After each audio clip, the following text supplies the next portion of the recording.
RKS math सी कक्षा के सभी विद्यार्थियों को मेरा नमस्कार। आप सभी का एक बार फिर मेरे चैनल पर बहुत बहुत स्वागत है। तो बच्चों, आज की कक्षा में हम कक्षा 10 की विज्ञान का जो कार्बन और उसके यौगिक वाला चैप्टर जो हमारा चल रहा था, तो उसमें हम बहुत ही महत्वपूर्ण चीज़ों को समझने वाले हैं। हम सहसंयोजक आबंधों का निर्माण किस प्रकार से होता है, जैसे आप ये नीचे रेड कलर में देख रहे हैं, तो वो समझेंगे। तो आज का वीडियो आपके लिए बहुत ही महत्वपूर्ण है। आप इसको पूरा समझें और अच्छी तरह यौगिकों का निर्माण जो एकल बंध, द्विबंध, त्रिबंध कैसे बनते हैं, ये सभी हम आज क्लियर करने वाले हैं। तो आप पूरा वीडियो देखें और इस जो इसके बारे में सहसंयोजक बंधों के बारे में जितनी भी बातें हैं आज हम इस वीडियो में करेंगे। तो ठीक है, चलते हैं आज के टेक्स्ट पर। तो सहसंयोजक आबंध क्या होते हैं, इसके बारे में पिछले वीडियो में मैंने टेक्स्ट में आपको बताया था। यदि आपने वो वीडियो अभी तक नहीं देखा है तो मैं इस वीडियो के डिस्क्रिप्शन बॉक्स में उसका लिंक शेयर करूंगा, वहां से आप जरूर देखें उसको। तो जो सहसंयोजक आबंध होता है वो होता है इलेक्ट्रॉनों के साझे से। तो यहाँ पर जैसे सबसे पहले आप देख रहे हैं एकल बंध का निर्माण, यानी दो अणुओं में एकल बंध का निर्माण किस प्रकार से होता है उसको हम पहले समझते हैं। तो यहाँ पर जैसे आपको दिखा रखा है, आप जैसे कर्सर देख रहे हैं, ये हाइड्रोजन का परमाणु है, इसके पास यहाँ पर जो क्रॉस का चिन्ह लगा रखा है, ये यहाँ पर शो किया है इलेक्ट्रॉन को, यानी एक हाइड्रोजन के परमाणु के पास एक अयुग्मित इलेक्ट्रॉन होता है। तो हम इसको इस प्रकार से समझ सकते हैं कि जो हाइड्रोजन का परमाणु होता है, तो हाइड्रोजन का प्रतीक H होता है, और इसका जो इलेक्ट्रॉन विन्यास लिखने के लिए जब हमें इसका पहले परमाणु क्रमांक यदि हम देखें तो हाइड्रोजन का परमाणु क्रमांक 1 होता है। तो यदि हम इसका इलेक्ट्रॉन विन्यास लिखेंगे तो वो बनेगा 1s1।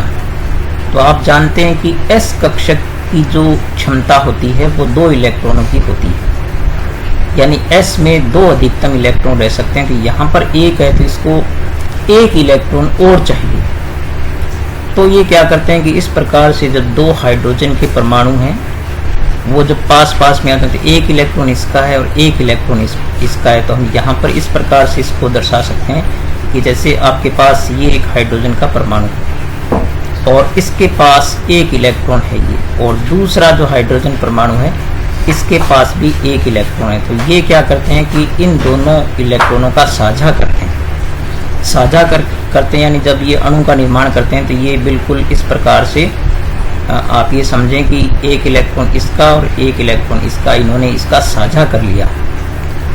तो इस प्रकार से आपने देखा कि s कक्षक में जब इलेक्ट्रॉनों का साझा हो जाता है तो ये जो 2 इलेक्ट्रॉन है वो इसके भी काउंट होंगे और ये 2 इलेक्ट्रॉन इसके भी काउंट होंगे। तो यदि हम इसको राउंड करें तो ये जो इस प्रकार से यहाँ पर आप इस प्रकार से गोला बना सकते हैं। तो ये 2 इलेक्ट्रॉन जो है वो इस हाइड्रोजन के भी काउंट होंगे और ये 2 इलेक्ट्रॉन क्या है, इस हाइड्रोजन के भी काउंट होंगे। तो इस प्रकार से इसका भी s कक्षक भर जाएगा और इसका भी s कक्षक भर जाएगा। जैसे आप यहाँ पर देख सकते हैं कि इन दोनों इलेक्ट्रॉनों का इन्होंने साझा कर लिया।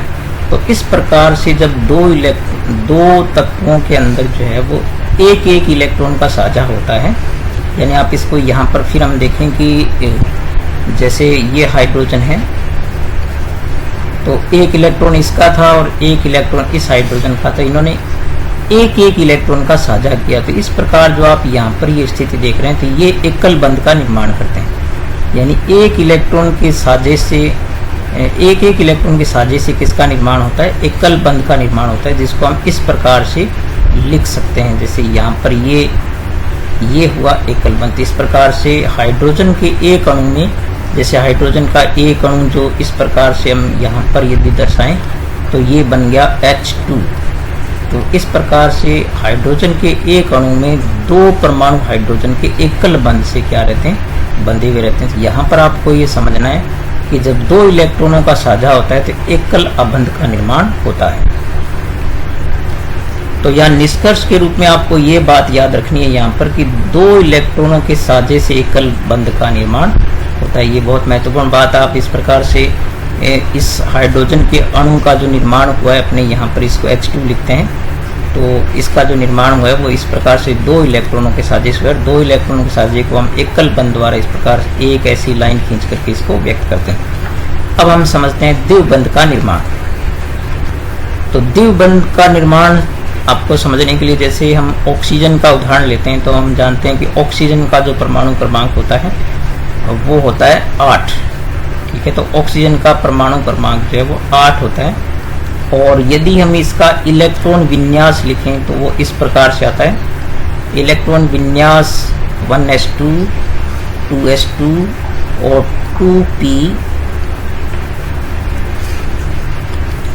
2p4 हो गया। ठीक है, तो यहाँ पर आप देखें कि 2 इलेक्ट्रॉन इसके यहाँ पर हो गए और 6 इलेक्ट्रॉन इसके यहाँ पर हो गए। तो इस प्रकार से आप देख सकते हैं कि इसके K कोश में 2 इलेक्ट्रॉन हैं और L कोश में कितने हैं, 6 इलेक्ट्रॉन हैं। तो आप जानते हैं कि S में 2 आ सकते हैं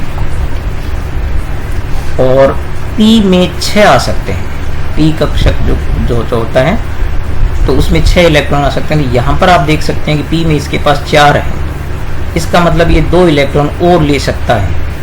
तो इसको अपना अष्टक पूरा करने के लिए या 8 इलेक्ट्रॉन पूरा करने के लिए या L कोश को पूरा भरने के लिए 2 इलेक्ट्रॉन और चाहिए।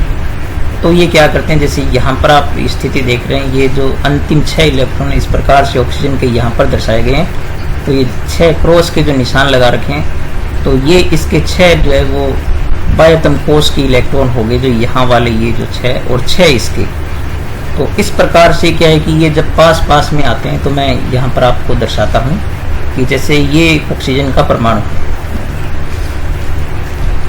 एक ऑक्सीजन का परमाणु यहाँ पर ये है, तो इसके पास क्या है, इस प्रकार से 2 इलेक्ट्रॉन ये, 2 इलेक्ट्रॉन ये और 2 इलेक्ट्रॉन ये इसके संयोजी कोश के आपके 6 इलेक्ट्रॉन हो गए, क्योंकि ये K कोश तो पूरा भरा हुआ है। इसी प्रकार से एक दूसरा जो ऑक्सीजन का परमाणु है उसमें भी यही स्थिति रहेगी, क्योंकि दोनों ऑक्सीजन के परमाणु समान होते हैं। तो इस प्रकार से इसके पास कितने हैं, 6 इलेक्ट्रॉन हैं। तो जब ये पास आते हैं आपस में, जब सहसंयोजक आबंध का निर्माण करते हैं, तो ये क्या करते हैं कि इन 2 इलेक्ट्रॉनों का साझा करते हैं। तो जब 2 इलेक्ट्रॉनों का साझा करते हैं तो हम इसको इस प्रकार से लिख सकते हैं, जैसे इनको पास में हम लिखेंगे तो 2 इलेक्ट्रॉन ये वाले और ये इसके हमने लिखे 6 इलेक्ट्रॉन, और ये जो इस प्रकार से दूसरे के जो 6 इलेक्ट्रॉन है उनको हम इस प्रकार से यहाँ पर दर्शा सकते हैं। अब क्या है कि जब ये 2 इलेक्ट्रॉनों का साझा करते हैं तो 2 और 2 4 और 2 6 और 2 कितने हो गए, 8 हो गए। तो इस प्रकार से यदि हम इसको राउंड करें तो ये जो 8 इलेक्ट्रॉन है वो इस ऑक्सीजन के भी काउंट होंगे, और ये जो 8 इलेक्ट्रॉन इस प्रकार से हैं जो साझे वाले 2 और हो गए, तो ये इसके भी काउंट होंगे। तो इस प्रकार से आपने देखा कि इसके भी 8 पूरे हो गए। देखो इस गोले में कितने हो रहे हैं, 8 पूरे होने। जैसे आप यहाँ पर देख रहे हैं कि 2 और 2 4 और 4 कितने हो गए, 8। तो 8 इसके भी हो गए और 8 इसके भी हो गए। इस प्रकार से आपने देखा कि यहाँ पर जो है वो 2 इलेक्ट्रॉनों का साझा हुआ है। तो जब एक इलेक्ट्रॉन के साथ जैसे एकल बंध बनता है, तो एकल बंध यहाँ बना और एकल बंध यहाँ बना। तो इस प्रकार से आपने देखा कि ऑक्सीजन के बीच में द्विबंध का निर्माण होकर के और क्या बन गया, इस प्रकार से आप कह सकते हैं कि ऑक्सीजन का अणु बन गया, जिसमें 2 ऑक्सीजन के परमाणु द्विबंध द्वारा आपस में बंधे रहते हैं। तो द्विबंध कैसे बना कि एक इलेक्ट्रॉन का आप साझा यहाँ पर देख रहे हैं और एक इलेक्ट्रॉन का साझा आप यहाँ पर देख रहे हैं। तो यहाँ पर एकल बंध ये और एकल बंध ये, तो क्या बन गया, द्विबंध का निर्माण हो गया। इस प्रकार से द्विबंध में कुल 4 इलेक्ट्रॉनों का साझा हो गया। ठीक है, तो द्विबंध में क्या होता है, 4 इलेक्ट्रॉनों का साझा होता है। तो यहाँ पर निष्कर्ष के रूप में आप ये बात अच्छी तरह याद रखें कि द्विबंध में 4 इलेक्ट्रॉनों का साझा होता है।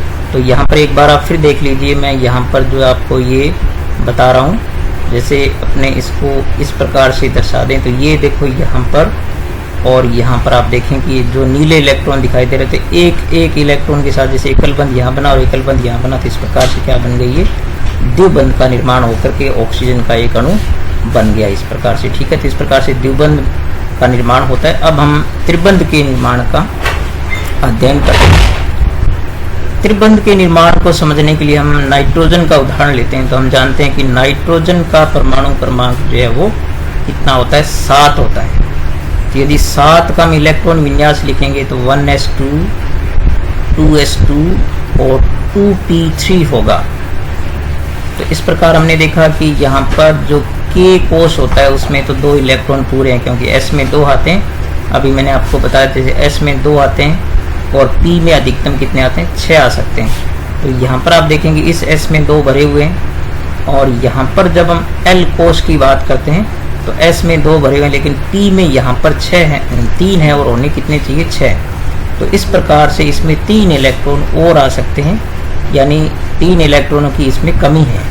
तो इस प्रकार से क्या होता है कि जैसे यहाँ पर ये दर्शाया गया है, जिसको मैं यहाँ पर वापस लिखता हूँ। जैसे आपके पास ये N इलेक्ट्रॉन का नाइट्रोजन का जो परमाणु है, जिसके 2 इलेक्ट्रॉनों को हम यहाँ दर्शा देते हैं, और 3 इलेक्ट्रॉन इसके जो संयोजी कोश के जो P वाले हैं उनको हम यहाँ दर्शा देते हैं। इसी प्रकार से एक और दूसरे जो नाइट्रोजन के इलेक्ट्रॉन हैं उनको इस प्रकार से दर्शा देते हैं। तो आपने देखा कि इसके जो संयोजी कोश के 5 इलेक्ट्रॉन जो यहाँ पर ये देख रहे हैं कि यहाँ पर इसके पास कितने हैं, 2 है, और यहाँ पर इसके पास कितने हैं, 5 है। 2 और 3 कितने हो गए, ये वाले 2 और 3 5। तो ये 5 5 हमने जो संयोजी कोश के इलेक्ट्रॉन, बाह्यतम कोश के इलेक्ट्रॉन इसके जो इस प्रकार से दर्शा दिए। तो ये क्या होता है कि जब 2 नाइट्रोजन के परमाणु आपस में संयोग करते हैं तो साझा करते हैं, तो इन 3 इलेक्ट्रॉनों का वो साझा करते हैं, इसके 3 और इसके भी 3। तो इस प्रकार से जब ये साझे करने के बाद जो देखो ये 6 इलेक्ट्रॉन ये हो गए और 2 ये, तो इसके भी 8 पूरे हो गए। तो हम इसको यदि पूरे को राउंड करें तो ये जो 8 इलेक्ट्रॉन है वो इस नाइट्रोजन के लिए भी काउंट होंगे, और ये जो 8 इलेक्ट्रॉन यहाँ पर है वो इस दूसरे नाइट्रोजन के भी इस प्रकार से काउंट हो जाएंगे। तो आपने देखा कि यहाँ पर जैसे आप इस चित्र में देख रहे हैं कि ये 6 ये हो गए, 2 ये, तो इस राउंड में जो दिखाई दे रहे हैं आपको वो इस प्रकार से जो है वो 8 इलेक्ट्रॉन पूरे हो गए। तो इसके भी 8 पूरे हो गए, यानी इसके भी 8 पूरे हो गए, इसके भी 8 पूरे हो गए, यानी ये कोश पूरा भर गया। तो इस प्रकार से जो आपने देखा कि नाइट्रोजन के अंदर 2 जो परमाणु, नाइट्रोजन का जो अणु होता है उसमें 2 परमाणु थे। यहाँ पर आपने देखा कि एक एक इलेक्ट्रॉन का यहाँ हुआ, फिर एक एक का यहाँ हुआ और एक एक का यहाँ होकर के इस प्रकार से जो इलेक्ट्रॉन युग्मों के 3 साझे हो गए। तो इस प्रकार से यहाँ से क्या बनेगा, एकल बंध ये बन गया, फिर एकल बंध यहाँ बन गया और एक बंध यहाँ बन गया। इस प्रकार से नाइट्रोजन और नाइट्रोजन के जो 2 परमाणु हैं उसमें त्रिबंध का निर्माण होकर के और इसने क्या बना लिया, नाइट्रोजन का एक अणु बना लिया। तो इस प्रकार से आपने देखा कि त्रिबंध में जो है वो कितने इलेक्ट्रॉनों का साझा होता है, 6 इलेक्ट्रॉनों का साझा होता है। ठीक है, 6 इलेक्ट्रॉनों का साझा होता है। तो स्पष्ट है कि एकल बंध में 2 होता है, द्विबंध में 4 होता है और त्रिबंध में 6 इलेक्ट्रॉन होते हैं। इस प्रकार से आप जो है वो ये देख सकते हो कि एक बंध में 2 इलेक्ट्रॉन चाहिए, तो 2 बंध में 4 चाहिए और 3 बंध में 6 इलेक्ट्रॉन चाहिए। तो ये आप अच्छी तरह इसको नाइट्रोजन के अणु का निर्माण सहसंयोजक बंध के द्वारा कैसे होता है और त्रिबंध कैसे बनता है, ये आपने यहाँ गौर से समझा होगा। तो आप इस वीडियो को 1-2 बार पलट करके देखें और इस रचना को अच्छी तरह जो बनाना सीखें। और ये गोला कैसे बनाया मैंने, ये अष्टक पूरा करने के लिए, 8 इलेक्ट्रॉन पूरा करने के लिए यहाँ पर जो चित्र में दिखा रखा है वही मैंने यहाँ पर आपको समझाने की कोशिश की है। अब हम कुछ और सहसंयोजक यौगिकों के निर्माण की जो है वो प्रक्रिया देखते हैं। अब हम समझते हैं अमोनिया के अणु का निर्माण। तो अमोनिया के अणु का निर्माण समझने के लिए जैसे देखते हैं कि यहाँ पर NH3, इसका मतलब ये हो गया कि अमोनिया के एक अणु में 1 नाइट्रोजन का परमाणु और 3 हाइड्रोजन के परमाणु है, जिसको हम यहाँ पर इस प्रकार से देख सकते हैं कि सबसे पहले यदि हम इनका इलेक्ट्रॉन विन्यास देखें तो हमें पता है कि हाइड्रोजन जो है उसका परमाणु क्रमांक 1 होता है, तो इसका इलेक्ट्रॉन विन्यास आपके पास रहेगा 1s1। और नाइट्रोजन का चूंकि परमाणु क्रमांक जो है वो कितना होता है, 7 होता है, तो इस प्रकार से इसका इलेक्ट्रॉन विन्यास जो है वो इस प्रकार से रहेगा 1s2, 2s2 और 2p3। तो यदि इलेक्ट्रॉन विन्यास की आपकी संकल्पना अभी यदि पूर्ण नहीं है तो आप मेरे पहले के वीडियोस देख सकते हैं।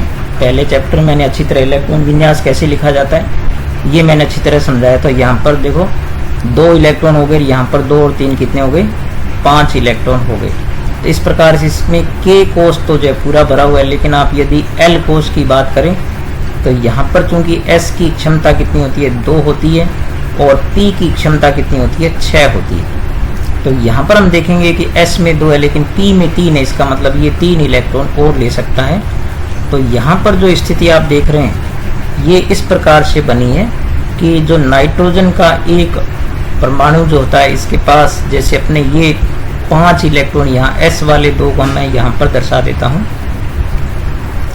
और एक जो इलेक्ट्रॉन इसके जो बाकी 3 ये वाले बच गए, तो मैं एक को यहाँ लिखता हूँ और एक को यहाँ लिखता हूँ और एक को लिखता हूँ यहाँ पर। तो इस प्रकार से आपने देखा कि इसके ये 5 जो संयोजी कोष के इलेक्ट्रॉन है, बाह्यतम कोष के इलेक्ट्रॉन, वो इस प्रकार से दर्शा दिए। अब हम क्या करेंगे कि हाइड्रोजन जो अपना एक इलेक्ट्रॉन लेकर के यहाँ पहुँचता है, तो जैसे ये यहाँ पर मैंने लिख दिया हाइड्रोजन, तो आपने देखा कि हाइड्रोजन एक और दूसरा परमाणु हाइड्रोजन का और इस प्रकार से यहाँ आता है, और एक तीसरा परमाणु हाइड्रोजन का और आता है, जो इस प्रकार से ये जब साझा करेंगे तो आप देख सकते हैं कि यहाँ पर एक इलेक्ट्रॉन का साझा हो गया, और यहाँ भी एक इलेक्ट्रॉन का साझा हो गया, और यहाँ भी क्या हो गया, एक इलेक्ट्रॉन का साझा हो गया। तो ये स्थिति इस प्रकार से बन गई। आप इसको यूं दर्शा सकते हैं, जैसे ये नाइट्रोजन था, तो यहाँ पर आप देखेंगे कि ये 2 इलेक्ट्रॉन के साझे से इनके बीच में क्या बन गया, यहाँ पर एकल बंध बन गया। फिर यहाँ पर आप देख सकते हैं फिर कि ये जो है H से एकल बंध से जुड़ गया, और यहाँ भी ये क्या बन गया, एकल बंध से जुड़ गया। तो इस प्रकार से NH3 यानी एक नाइट्रोजन के परमाणु से 3 हाइड्रोजन के परमाणु ने एकल बंध द्वारा संयोग करके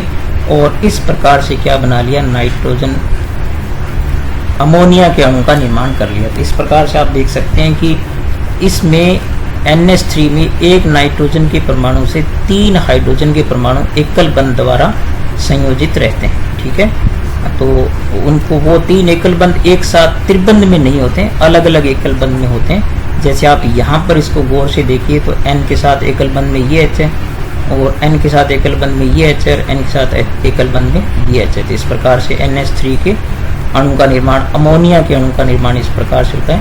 तो यहाँ भी हमने यही देखा कि जब एक इलेक्ट्रॉन को साझा होता है तो एकल बंध बनता है, तो एकल बंध यहाँ बना और एकल बंध यहाँ बना और एकल बंध यहाँ बना। इस प्रकार से जो है वो अमोनिया के अणु का निर्माण आसानी से हम समझ सकते हैं। अब हम एक और सहसंयोजक यौगिक के अणु का निर्माण समझते हैं।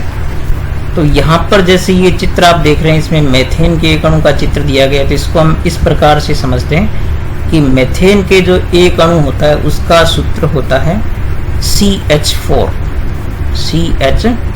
होता है। तो यहाँ पर आप देख सकते हैं कि एक परमाणु कार्बन का है और 4 परमाणु जो है वो हाइड्रोजन के। तो ये किस प्रकार से बने, इसके लिए हम इसका इलेक्ट्रॉन विन्यास देखेंगे। तो आप जानते हैं कि कार्बन का जो परमाणु क्रमांक होता है वो 6 होता है। तो इसका जब इलेक्ट्रॉन विन्यास लिखेंगे तो 1s2 2s2 और 2p2 होता है। और इसको किस प्रकार से ये कार्बन जो है वो इसका इलेक्ट्रॉन विन्यास, ये हमने इस चैप्टर के शुरू में भी समझा था, तो आप पहले वीडियो में भी इसको समझ सकते हैं। तो यहाँ पर आप देखें कि इसके पास S नहीं, जो K कोष है उसके अंदर आपके पास कितने 2 इलेक्ट्रॉन है, और यहाँ पर जो L कोष है इसके पास यहाँ पर जो है वो 4 इलेक्ट्रॉन। तो आप जानते हैं कि चूंकि S में कितने इलेक्ट्रॉन आ सकते हैं, अब आपको अच्छी तरह याद हो गया होगा, 2 आ सकते हैं, और P में कितने आ सकते हैं, 6 आ सकते हैं। तो यहाँ पर आपके पास 6 में से कितने हैं, 4 है आपके पास। ठीक है, तो 6 में से 4 अर्थात ये 2 इलेक्ट्रॉन और ले सकता है। ठीक है, तो 2 इलेक्ट्रॉन और ले सकता है। तो यहाँ पर एक बार आप गौर से फिर सुनिए कि P में 6 इलेक्ट्रॉन भरे जा सकते हैं, लेकिन यहाँ पर इसके पास P के पास 2 ही है। तो इस प्रकार से 4 इलेक्ट्रॉन ये और ले सकता है। वैसे भी आप यहाँ पर देख सकते हैं कुल इसके पास 4 है, तो अष्टक पूरा करने के लिए इसको 4 इलेक्ट्रॉन और चाहिए। और इसी प्रकार हाइड्रोजन की स्थिति हम जानते हैं पहले से कि हाइड्रोजन के पास 1 इलेक्ट्रॉन होता है S कोष में, जो अपने कई बार दर्शा चुके हैं। तो यहाँ पर जो स्थिति ये बनी है, इसको अपने इस प्रकार से समझ सकते हैं कि एक हम कार्बन का जो परमाणु उसको यहाँ बीच में लिखें, और कार्बन के पास जो ये 4 इलेक्ट्रॉन है इसको हम इस प्रकार से यहाँ इसके चारों, एक ये हुआ, एक ये हुआ और एक ये हुआ, इस प्रकार से हम चारों को इस प्रकार से दर्शा सकते हैं। अब क्या है कि चूंकि इसको 4 और चाहिए और हाइड्रोजन को 1 और चाहिए, तो एक हाइड्रोजन का जो परमाणु है वो जैसे यहाँ पर पहुँचता है तो वो अपना 1 इलेक्ट्रॉन लेकर के पहुँचता है, इसको अपने राउंड से दर्शा दें। और एक हाइड्रोजन परमाणु और पहुँचता है जिसके 1 इलेक्ट्रॉन को हम ऐसे गोले से दर्शा देते हैं, और एक हाइड्रोजन परमाणु और पहुंचता है जिसका एक इलेक्ट्रॉन इस प्रकार से, और यहाँ पर भी क्या होता है एक हाइड्रोजन परमाणु। तो इस प्रकार से ये अकेला कार्बन जो है वो 4 हाइड्रोजन परमाणु से एक एक इलेक्ट्रॉन का साझा करेगा। तो आप देखेंगे कि 4 इसके हो गए, 4 ये इनके एक एक हो गए। तो इस प्रकार से ये आप इस गोले में देख सकते हैं, जो लाल रंग में गोला दिखाई दे रहा है, इसमें आप देख सकते हैं कि 2 इलेक्ट्रॉन, ये 2 2 4 2 6 और 2 कितने हो गए 8। इस प्रकार से कार्बन का अष्टक पूर्ण हो गया। और फिर आप जो छोटे गोले देख रहे हैं, इसमें चूंकि हाइड्रोजन को 2 चाहिए, तो एक अपना था और एक ये हो गया, तो इसके भी 2 हो गए, इसके भी 2 पूरे हो गए, इसके भी 2 पूरे हो गए, इसके भी 2 पूरे हो गए।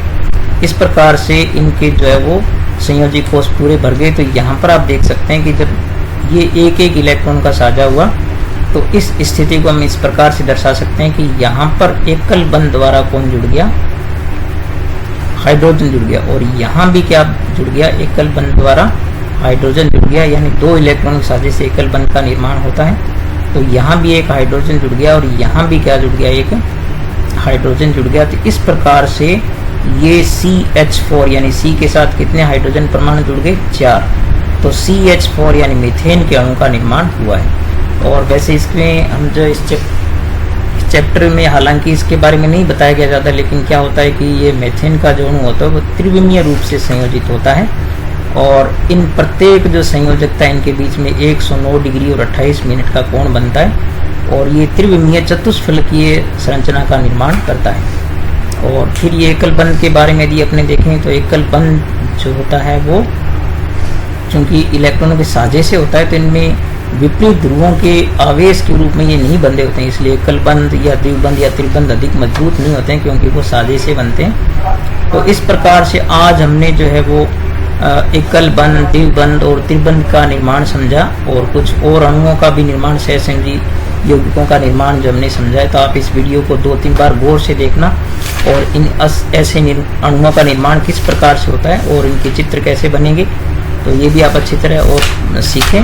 और परीक्षा में इनमें से कम एक चीज़ के बारे में आवश्यक रूप से पूछा जाता है। तो आज का वीडियो आपके लिए बहुत ही महत्वपूर्ण है, आप इसको गौर से देखना। अब हम इस चैप्टर का कुछ टेक्स्ट का पार्ट पढ़ते हैं, और उसके बाद जो नेक्स्ट अपने इसमें चैप्टर का टेक्स्ट देखते हैं। तो यहाँ से पहले का टेक्स्ट जो मैंने आपको पिछली वीडियो में पढ़ा दिया था, तो यहाँ से जो अमोनिया के अणु का सूत्र जो NH3 होता है और इसके अणु का निर्माण किस प्रकार से होता है वो भी मैंने आज आपको अच्छी तरह समझा दिया। तो इसको इलेक्ट्रॉन बिंदु संरचना सूत्र के द्वारा जो इस प्रकार से ये संरचना कहलाती है, ये होती है इलेक्ट्रॉन बिंदु संरचना सूत्र की को चित्रित करना।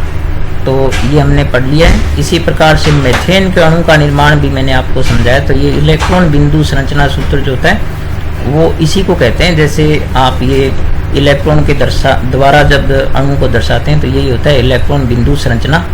ठीक है, तो ये परीक्षा में आपसे पूछा जा सकता है कि इलेक्ट्रॉन बिंदु संरचना समझाइए मीथेन की या अमोनिया की या हाइड्रोजन की, ऑक्सीजन की, किसी की पूछ सकते हैं। तो आप इस प्रकार से जब इलेक्ट्रॉनों के द्वारा दर्शाते हैं तो ये इलेक्ट्रॉन बिंदु संरचना होती है, जो हमने अभी एकल बंध, द्विबंध और त्रिबंध में समझी थी। अब यहाँ पर आपको ये समझना है कि बायोगैस या संपीड़ित गैस जो CNG होती है उसमें मुख्य घटक क्या होता है, मीथेन होता है। और जो मीथेन के अणु का सूत्र होता है वो CH4 होता है, ये हम पहले समझ ही चुके हैं। ठीक है, और इसके अलावा कार्बन चतुसंयोजक होता है और इसके 4 इलेक्ट्रॉन होते हैं इसमें। और अब यहाँ जो कुछ बातें बताइए इसको आप ध्यान से सुनेंगे कि इस प्रकार दो परमाणुओं के बीच में इलेक्ट्रॉन की एक युग्म की साझेदारी द्वारा बनने वाले आबंध को सहसंयोजी आबंध कहते हैं। तो ये सहसंयोजी आबंध की परिभाषा हो गई, आप इसको अच्छी तरह याद रखें। और सहसंयोजी आबंध वाले अणुओं में भीतर तो प्रबल आबंध होता है, लेकिन इनका अंतराण्विक बल जो होता है वो दुर्बल होता है। ये आप अच्छी तरह याद रखें कि इनके अंतर अणु को जो बल होते हैं, मतलब दो परमाणुओं के बीच में जो बल होता है, आकर्षण बल होता है, वो दुर्बल होता है, मतलब मजबूत नहीं होता है। इसलिए इनका क्या होता है, क्वथनांक और गलनांक जो है वो कम होता है। ठीक है, तो इसके बारे में प्रश्न आपसे पूछ सकते हैं कि सहसंयोजक जो बंध बनने वाले जो यौगिक होते हैं वो उनका गलनांक और क्वथनांक कम क्यों होता है। तो इसके बारे में आप ये बताएंगे कि उनमें अंतराणु जो बल होता है वो कम होता, दुर्बल होता है, इसलिए इनके अणु जो है वो दुर्बल बंध द्वारा बंधे रहते हैं। इस प्रकार से इनका गलनांक और क्वथनांक क्या होता है, कम होता है।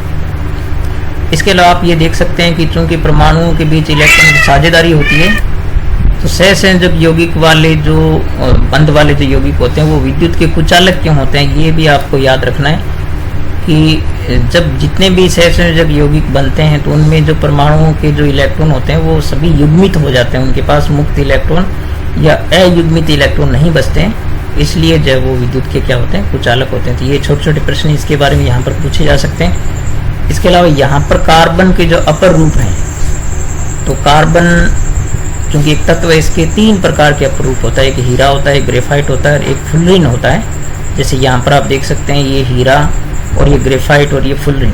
तो इनके बारे में सामान्य जानकारी मैं इस वीडियो में आपको दे देता हूँ। फिर अपने नेक्स्ट वीडियो में जो है वो हीरे की संरचना पढ़ेंगे अच्छी तरह कि हीरे की संरचना किस प्रकार से होती है, उसके गुण जो है वो विशेष क्यों होते हैं। तो यहाँ पर आप देख सकते हैं कि प्रकृति में कार्बन तत्व अनेक विभिन्न भौतिक गुणों के साथ विविध रूपों में पाया जाता है। हीरा ग्रेफाइट दोनों ही कार्बन के परमाणुओं से बने होते हैं। तो आप देख सकते हैं कि हीरा कितना कीमती होता है, ग्रेफाइट जो है वो जैसे कच्ची पेंसिल आप लिखते हैं वो बनती है ग्रेफाइट से, तो वो तो कौड़ियों के भाव बिकने वाली, लेकिन हीरा बहुत कीमती होता है। तो ये बने तो कार्बन से होते हैं, शुद्ध कार्बन से बने होते हैं। तो कार्बन के परमाणुओं के परस्पर आबंधन के तरीकों के आधार पर इनमें अंतर होता है, यानी इनमें जो बंध बनता है वो मैं नेक्स्ट वीडियो में आपको अच्छी तरह समझाऊंगा कि बंध के निर्माण के कारण इनमें इतने गुणों में अंतर होता है। हीरे में कार्बन का प्रत्येक परमाणु कार्बन के 4 अन्य परमाणुओं के साथ आबंधित हो जाता है। यहाँ पर आप देख सकते हैं कि एक कार्बन अन्य 4 के साथ जुड़ जाता है, जबकि यहाँ पर एक कार्बन अन्य 3 के साथ ही जुड़ता है। तो हीरे में क्या होती है, जिससे एक दृढ़ त्रिआयामी संरचना बन जाती है, जबकि ग्रेफाइट में क्या होता है कि प्रत्येक परमाणु का जो आबंधन है कार्बन के 3 अन्य परमाणुओं के साथ एक ही तल में होता है और ये परतदार इस प्रकार से संरचना बनाता है, जो षटकोणीय व्यू मिलता है। यहाँ पर आप जैसे देख सकते हैं षटकोणीय, और इनमें से एक आबंध द्विआबंधी होता है, जिसके कारण कार्बन जो है वो सहसंयोजक पूर्ण होती है। तो ग्रेफाइट की संरचना षटकोणीय, तल एक दूसरे के ऊपर यानी इस प्रकार से परतें एक दूसरे के ऊपर रहती है, और जब भी इस पर दबाव पड़ता है तो फिसल सकती है, इसलिए कार्बन से ग्रेफाइट जो बनता है, ग्रेफाइट जो है वो घिसता है। आप जानते हैं कि जब कॉपी पर लिखते हैं तो आपकी पेंसिल घिसती है। इसी प्रकार यहाँ पर जो एक कार्बन का अपर रूप है जो बहुत ही महत्वपूर्ण है वो है फुलरिन। तो फुलरिन जो है कार्बन के 60 अणुओं से मिलकर के 60 परमाणुओं से मिलकर के एक अणु जो बनता है फुटबॉल की आकृति का इस प्रकार से होता है, जिसमें कुल 32 फलक होते हैं। तो 32 फलकों में से जो 20 षटकोणीय होते हैं और 12 जो है वो पंचकोणीय होते हैं। इस प्रकार की फुटबॉल की संरचना बनाते हैं, जिसका नाम जो है बंकमिस्टर फुलरिन के नाम पर जो है वो रखा गया था। एक अमेरिकन साइंटिस्ट था, उसके नाम पर रखा गया। तो ये जो हीरा कठोर क्यों होता है, ग्रेफाइट जो विद्युत का चालक क्यों होता है, कठोर क्यों नहीं होता है, ये नेक्स्ट वीडियो में आपको अच्छी तरह समझाऊंगा। तो ये संरचना के आधार पर जो है वो अब फुलरिन जो है वो आप यहाँ पर जैसे देख रहे हैं कि फुलरिन कार्बन का अब एक अन्य वर्ग है। सबसे पहले C60 की पहचान की गई, इसमें कार्बन के परमाणु फुटबॉल के रूप में व्यवस्थित होते हैं। चूँकि ये अमेरिकन और आर्किटेक्ट बंकमिस्टर फुलर के नाम पर जो है वो डिजाइन किया गया, इसलिए जियोडिक गुबंद के समान होते हैं, इसलिए इसका नाम फुलरिन रखा गया।